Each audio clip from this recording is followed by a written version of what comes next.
Thank you for tuning in to Your Dose podcast. This series is sponsored by the Community Foundation of Greater New Britain. CFGNB connects donors who care with causes that matter. Their mission is to inspire philanthropy, manage permanent charitable assets, and address key community issues through strategic leadership. If you're interested in sponsoring our Your Dose podcast, make sure to follow the link below. Welcome back to Your Dose. We're the plug for all things prevention. We're your hosts, Jada and Malia. And today we have two special guests from Southington STEPS. Hi, I'm Katie Kavanaugh. I'm from Southington STEPS. I've been a part of that coalition since like 5th grade, so like 7 years now, getting a little old.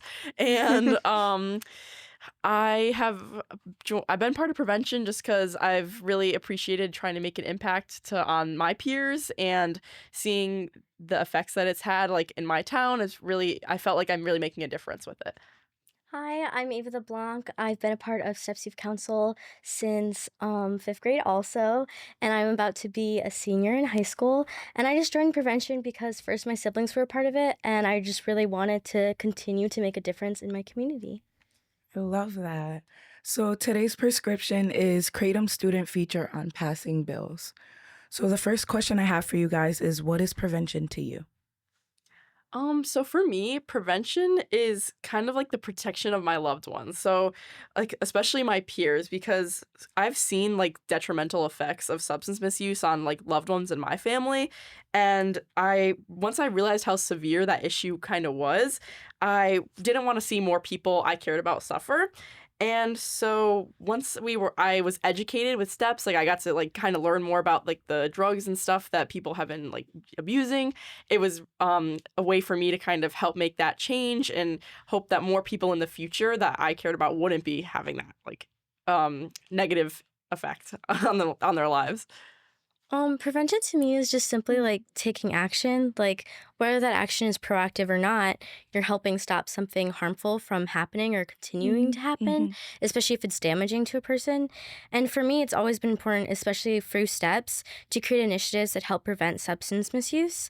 And we do this by showing the harms of using substances, the positives of staying away from them, and by building a support system for parents and teachers so youth have somewhere to go and talk to so they don't feel the need to turn to drugs.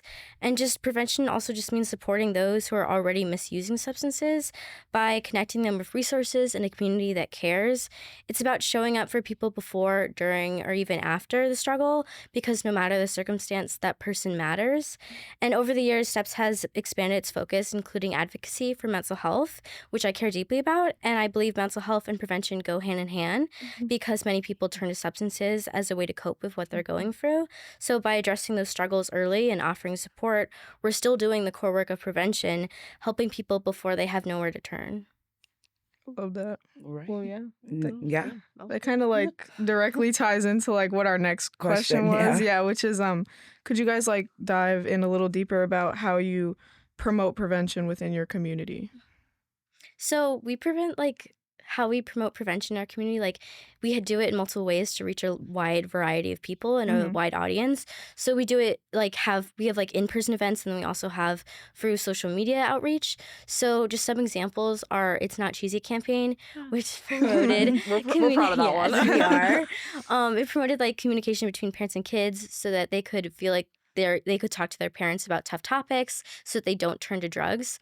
And so basically through that campaign, we had different events where our members went in front of Fancy Bagel, a bagel place in our town, and they handed out flyers that had a QR code on it for a quiz for parents and kids to do together. So that was a way to reach out and to tell people what we were doing. And then with those same like flyers and QR codes, we also put stickers on pizza boxes. And then another way that we did, like obviously we would post it on our social media about different things that we were doing to get that message out. And then also in our own high school, during National Prevention Week, during National Mental Health Week, we would have stress toys and different things that so other people in our high school could come up to us and we could tell them what we were doing and what our prevention methods we're trying to do. Really I like cool, that little right? slogan. It's not Right? cheesy. That's cool, yeah. And I like how you guys like add the stickers to the pizza boxes. That's actually really cool. Yeah, because you're getting it to everyone. Like there's no direct audience. Like it's going, anyone who orders a pizza. Right. You got a little QR code. Yeah, exactly. I like that. Yeah, and we It'll be figured like in the back of their mind. right, Yes. exactly. And we figured like a lot of people, if we were trying to target more like families, because with It's Not Cheesy, a lot of the times it's hard for kids to talk to their parents about like that kind of those topics. Right. And like, I mean, who wouldn't? Like it's a tough time to be like talking about that kind of stuff. It's awkward sometimes. You don't know how to start that conversation. So we hoped that with that we'd be able to kind of bridge the gap for like those conversations. So they just had to scan a little QR code on the pizza box, and it led to a quiz that we had developed with like our marketing team, and they were able to like take it as a family if they wanted to, or just to see like those conversations and talk about how they would handle it, and just see how each other's points on the subjects were for the parents and the kids. Yeah, I like that, because like the parents, I mean, a lot of parents struggle with like introducing a topic to their children, but you guys just kind of made it so it like falls into their lap and they're able to just talk about it. It's like easier access to talk. Okay, so another question we have for you guys is, can you explain what Kratom is and where it comes from? Yeah, I could probably take this one. So I actually at first had no idea. I never heard of Kratom until literally this year. Basically, we had we had started. We had heard about it from a STEPS meeting, and so just in case anybody hasn't, I don't feel bad because I had not heard of it either. So Kratom is a drug that comes from the herbal products of dried leaves from a tree in Southeast Asia. So it can be in a pill, a capsule, or an extract, and it contains mitragynine and 7-hydroxymitragynine, which is like a more souped up version of that. And those both stimulate opioid receptors, and there are some benefits for like certain users, but there's not enough research to rule out those risks. Yeah. Just something I would like add is just like in Kratom, it like creates opioid receptors in the brain and it stimulates them, which is concerning to us because nicotine does the same thing, and nicotine is found in tobacco and vaping products, and it's known to be like highly addictive. So you can see how like the risk can be similar with taking it. For sure. Well, tying into that, what are the main uses of Kratom? So I know that a lot of people like they like when they're first trying to get into it, sometimes they'll say like it's for pain management or to manage opioid use disorder, but like since they don't really know what they're getting into a lot of the times, because it's very unregulated because there's so little research on it. So the FDA there's no regulation set on it right now, and that because of that, people just take it as much as like they want or as little as they want, and it's kind of just like a guessing game, and it's something you don't want to be just like playing with. And so the problem is that it's almost becoming, there's like a new nickname or the nickname that it's kind of become is called gas station heroin, basically, because it's just like super easy to access and there's so little like stuff blocking people from getting it. I've never heard that nickname. Me neither. I've never heard of Kratom. Right? Yeah. Like, I know, right? It's crazy. Like also that is just like the other use is just like how they promote it. Like they put it into gummies also, and like some of their products like the gummies and other candies have like different like dosages so that don't match up with like the packaging. Like they'll say, oh, this is like 6 dosages, but like it's free pieces of like a ice cream cone, like a candy ice cream cone, and it's like, okay, that's not really real because who's going to just eat a half of an ice cream cone? Does that make sense? So just like the use of just like showing it through a candy item or something is also just what concerned us, was that it promoted it to kids when like that shouldn't be promoted. Same as like how smoking and any other vaping or drugs shouldn't be.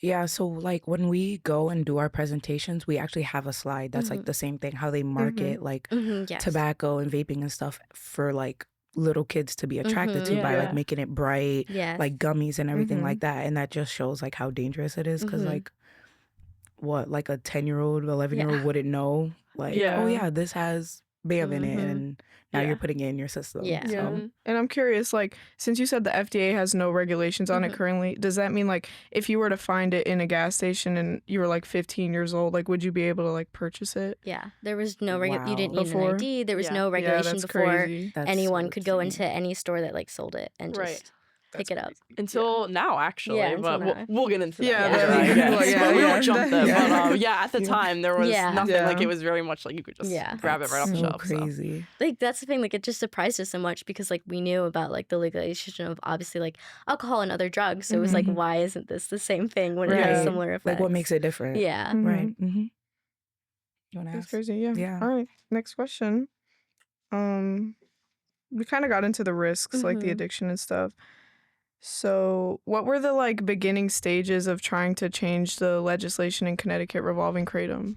So I'd say that like first when we first got educated on it, that's like the main thing, because you want to be knowledgeable on the Yes. topic that you're going to be like really showing people, Right. and you Yeah. want to know about it, and you want to Right. understand why you're trying to actually. Yeah. So that was like the main thing. Once we had like one of our meetings, and we just like it was solely just like researching like in our groups, like we were like, what did you find? What link did you find? And because it's not a super wide talked about thing, there wasn't a whole bunch of stuff. Like it was kind of we had to dig a decent amount into Google to find some stuff. And once we found some like reliable sources a little bit more as we kept going. So our next step was, once we realized how much of like it was concerning to us, we decided to write a letter to our legislators and our state representatives. So I don't know, Ava, do you want to talk about that? Like definitely like once we like found out about it and like we're prepared about the knowledge, we knew that we wanted to reach out and wanted to make a difference. We wanted like, obviously we didn't know exactly where it would lead, but we knew we wanted to have like some form of legalization and just to fix the problem of it not having any. So we reached out to our legislators to hear about it, and who reached out to us was our representative Chris Poulos. So then we met with him in one of our meetings, and he like was able to talk us through like legislative steps that we could take to further our progress, and also just to learn like more like of how that works, because like besides like the classes in high school, we really didn't know like how a bill would like pass through the House or the Senate, or how that any of that would work. And so he just really like took us through that and what would happen. And then like later in the stages, but still like early on, like we finally like were able to plan like a Capitol breakfast. So some of the members of STEPS, we went to the Capitol and we like had a breakfast with food, and then any legislators and representatives could walk into the hall that we had the breakfast in, and we just went up to them and talked to them about what we wanted to do, how we wanted like hopefully could gain their support on passing this legislation and creating a bill to go through. Yeah, and just a big part of that was like just being in the Capitol. And like I'd say for anybody who, if you're out there trying to pass a bill or trying to get something through your state representatives, like the biggest thing to them is like that really reconciles with them is and resonates is like seeing like the youth's face, and like it really like it makes a difference to them, because it sticks with them a little bit more than just like hearing somebody read it off a piece of paper. Like so even written testimony is great too. Like we had done that at one point. But I feel like that was a big factor in our success, was like we went there, we had food and stuff, so who doesn't like love to eat a little, but that's always great. But I think like speaking to them and showing them like, look at this big group of people that have like these young kids are like worried about this. Clearly we should try to fix it. Makes it more real for them. Yeah, it's better to hear it from like a kid's point of view instead of an adult, because like you said, it sticks with them. Because they're like, oh, like if kids are even thinking about this, like maybe we should, you know. So were there any pros or cons while doing this process, talking with your legislators and everything? Like what was the biggest pro, and then what was like the biggest con that you guys had to face? I'll start for the pro for sure. I feel like when we were at the Capitol, our bill actually like became a rider onto another bill. So like a rider is like, I don't know, for those of you who don't out there, I didn't learn this until AP Gov this year. So it basically is when like a smaller bill gets kind of like tacked onto a bigger bill that's much more likely to get passed, because it's it has a lot more heavy legislation on it, and it's a lot more people, or it carries a little bit more weight than just maybe like one bill that's very specific, like for example regulating kratom to be 21 years and up, only like sold to those people. It has like a whole bunch of stuff on it, maybe like relating to drug use in Connecticut, a whole wide range of things. So it was much more likely to like get through because more people were willing to sign it. So that was like a huge pro for us, because once we knew it was like tacked onto that, it was like, okay, like we might actually have a shot to get this through, because like through committee and through the signing and having both House and the Senate like say vote yes on it. Yeah, that's so exciting. That was a big pro. I would say like any con about it is just like know like kind of like your limits of like what you can do so far when you're starting out. Like just know that like you can't, like why we did like 21 and older was to match like alcohol and other legalizations, but you can't just like say, okay, let's take this away completely and like regulate it so no one can have it, like then more people would be upset and it's less likely that your bill will pass. So that's the only thing where like the con where you just have to be careful to make sure that you choose something like and word it, which is why we did the 21 plus, that people will say, okay, well, it's not completely taking it away from people, so it can still like we can still pass this bill and like we won't have too much like people backlash. going against backlash. Right. Baby steps. Baby steps. And it was also just like I 100% agree with Ava. Like it was having them see that was very like people. A lot of the senators even said that to us. They were like, this is probably something that you would want to kind of key in because you don't know how people are going to react to it. And then the only other thing I would say is like it was not really a con, but it just taught us a little bit of patience. Is that this is like we got lucky because we knew we had a great connection with Chris Poulos. Like he helped us out a lot. And Rebecca Martinez, she also was there with us and wanted to help support our bill. So we had like voices in our like General Assembly, but a lot of this, it still took a full year. Like we started this process in like the beginning of our school year, and the fiscal year, I think for bills and like things to end was like June 4th, and it literally passed like the night of before it ended. Like, and that's how most bills like in Congress work too. Like I guess like it's all very last minute, like procrastination station. Like they just like to do it like the night of. So we waited like a full year for it. So you have to learn patience, and that could be a con, but it could be a pro too because it teaches you patience. Patience is key. And paid off. So So what advice would you give other coalitions like us or out there in general who are either trying to change legislation regarding drugs or trying to make their prevention efforts more effective? So some advice I would give is definitely like, again, just be prepared. Make sure you have knowledge on your topic before you go further. And also just make sure you like reach out, like how we reached out to our representative. Just like go step by step and take your time. And even if you have fallbacks, just like continue to go. But honestly, like another piece of advice I would give, like Katie mentioned earlier, like just time and time again, legislators would mention to us how much of an impact it was to have youth show up, and just having youth show their stance and advocate for what they care about and what they want to change just makes a huge difference. And legislative and those older want to hear what the youth think and want to get their perspective because they know that we're their future and they want to see what we think about and make change and help us do what we think matter. Yeah, I totally 100% agree with everything Ava said. I totally agree that I loved the part where you were just like, we're the future. Like they want us to, they want it to be good for us. So that's super important. I also think like networking is just like a huge deal. Like if you're trying to get anything passed, like you want to try to meet as many people as you can and get them knowledgeable about it, because the more people that, again, like every time we mention Kratom, a new person's like, oh, I've never even heard of that. So it's just even just educating people, more and more people hearing about it is kind of like, we were just talking to another person who we started the podcast today, and he was saying how he knew somebody who didn't even know like the kind of like effects of Kratom because he didn't really have any background knowledge on it, and it kind of messed him up a little bit because he didn't know any of that stuff. So being educated on it maybe in advance, it would have helped him rather than having to be reactive. We try to be proactive. So that's the kind of key there. And then just utilizing your resources. Sometimes I mean we're very lucky with STEPS. We have a great team working with us, Kristen and Megan, and our whole like group. They got us out to the Capitol and everything, and they went on Zoom calls and they talked to many coalitions like across the state. So we're very lucky to have them.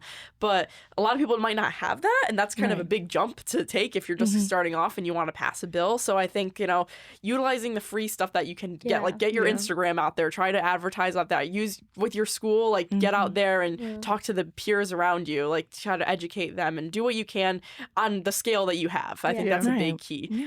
Like kind of like with that, like even if like you don't have a big outreach, like with us, like if you're not a part of a coalition, like you can still do things to make a difference, like the written testimony that writing the letter to your legislative, or writing testimony on a panel. I forget what it was called. A public hearing. Public hearing. And you can do that. You can be any person. You don't have to be a part of a coalition to do that, to make a difference and send like whatever you want to make change out there. it's possible. It takes work, but it's possible. Yeah, I was literally gonna say, like, don't be afraid to like just say what you have to say, because like you said, you don't have to be in a coalition to have your voice be heard. Right. Yeah. So what's one general piece of advice that you guys want to let the world know? Oh man, this is so I so wide. I know. gotta think. I gotta be like, what's my wise piece of intel? I think for me the biggest thing, I know we said it a couple times, but just like, I started off as like a 5th grader in STEPS. Like I was just like, I knew that my family had problems with like substance abuse in the past, and I was like, okay, like I'm interested in this because I want to, try to make a difference. But I had no idea that in 4 or 5 years I'd be out like helping to create laws and like legislation to really help like with this effect. Like I had no idea that would be where it would take me, and I feel like it definitely gave me a voice that I didn't have before. Like I can just yap now about like random things, because it's just like I feel very comfortable presenting to a big room like that, and it's just like getting involved with anything in your community. Like I'd highly recommend, like it's just even if it's just something that you really personally resonate with and you want to try to get out there and you have something you want to say it, and just like we were kind of saying before, but it's just good to try new things and get out there, because you never know how involved you can get with something, and just how deeply connected it'll be in your life later on. So that's kind of my spiel. But like, I know it's been said before, but honestly, just like believe in yourself. Like, just don't give up. Just continue, because even when it gets hard, even when you have setbacks, you can build yourself up again, and you can keep trying. And because when you keep trying, it's ultimately going to make a difference, and you'll ultimately have other people either join you or someone see your efforts, and that's going to really make a difference in the world. And I don't know. Yeah, I was gonna say, like, tying into yours, like, you'll see the growth. Like, Yes. it will happen. Like, just give it time. Like you were saying, patience is key. Yes, it is. Yeah, I was gonna say, like, don't give up, because I know they said like taking the time to pass a bill took like a year, but I mean it all pays off in the end. So just like stay the course and never give up. Right. Yeah. I think we're good. I think we are good. Yeah. Thanks so much for Thank having you us, guys guys. so much for coming. Thank you so much for having us. Yeah, this was Yes. great. Right? Bye, guys. Bye, guys.